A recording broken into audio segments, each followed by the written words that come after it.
Joining me from our Canberra studio now is Jacinta Carroll, the head of the Counterterrorism Centre at the Australian Strategic Policy Institute.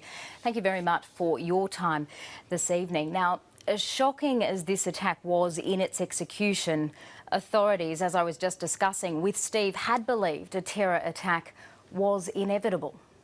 Oh, good evening, Kirsten.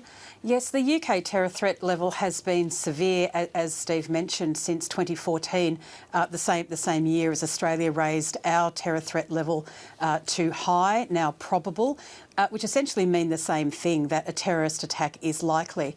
So what authorities look at there is the terrorist intent and capability, and we know that there is very strong intent and calling for inspired attacks.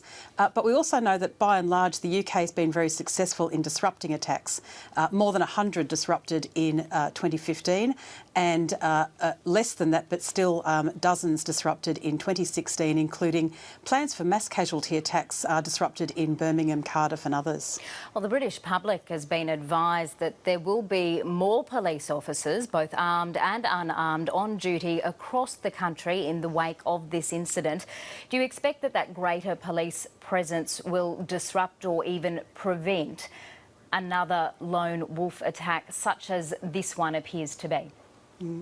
Well, of course, in responding to the immediate aftermath of an attack, as Scotland Yard has stated in their most recent update, authorities are very, very focused on ensuring that they're preventing any possible follow-on to prevent this being part of a coordinated series of attacks. So there are protocols put in place to put some immediate protections in place, and we've seen those actually around public buildings such as the Westminster precinct, where there is an elevated security alert level. We mostly see unarmed police there, but as the footage show, there were very, very quick responses and protocols and armed police responding immediately. But as we've seen in Paris, also in Australia and other places, that our countries are very, very quick to bring things back down to normal, to not let these sorts of attacks really disrupt our way of life. Of course, Parliament will be sitting again tomorrow.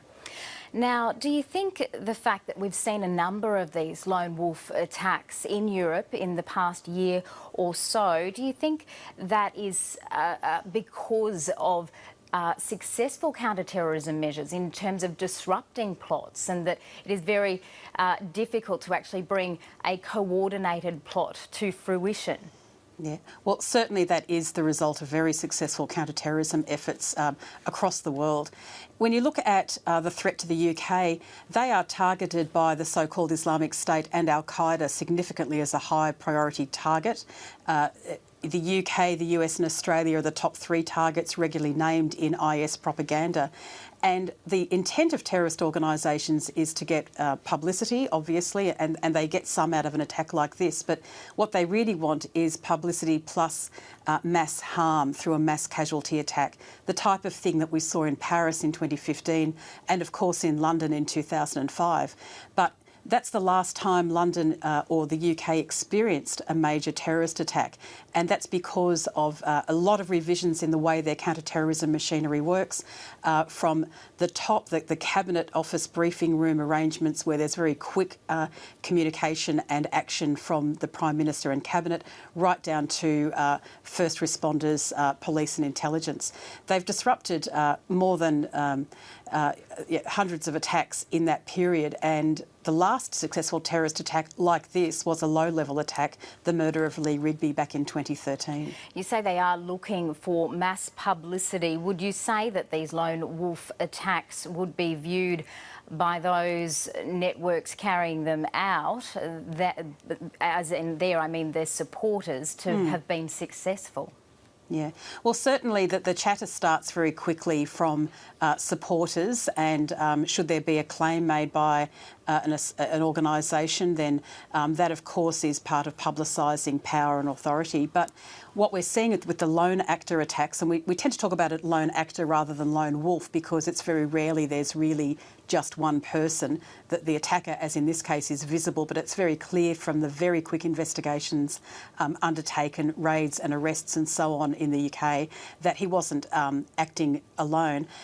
the terrorist groups being mostly prevented from undertaking successfully mass casualty attacks look to something that's under the radar and relatively difficult to stop, such as these single actor, low technical capability, tactical level attacks. They're the type we've seen in Australia as well, of course. We've had 4 attacks since 2014, and 2 of those included knives and 2 others included firearms. In this, a car and knives, so very low-level ordinary weapons, but again, just trying to do what they can to make some effect. Now, in terms of lone wolf attacks, how would you describe Australia's current counter-terrorism preparedness? Well, we're in the fortunate situation where we haven't had a mass casualty attack on Australian soil to date, although authorities are very, very focused on this, and certainly we hear this in the statements made by the Prime Minister in his national security addresses, most recently at Senate estimates by Duncan Lewis, the head of ASIO, and a couple of days ago some public statements made by Duncan Lewis as well. There's a heightened awareness that this is the most likely type of successful attack. Because of the low signature, it's very, very difficult to find. But of course, terrorists know that. They're being denied the ability to access explosives in Australia, to access firearms in Australia. And so they're doing what they can, and authorities know that it's most likely that they will attempt to have lone actor attacks. Also, as we've seen, at least with the Minto attack here in Sydney last year, often it will be individuals inspired by terrorist organisations, their propaganda, and they're very focused on suggesting things you might be able to do. Al-Qaeda famously devoted a significant article in their online magazine in 2010 talking about how vehicles could be used as a weapon to mow down pedestrians. These types of ideas, in trying to inspire people to stand up and do their own things rather than being directed by fairly limited and weakened terrorist organisations.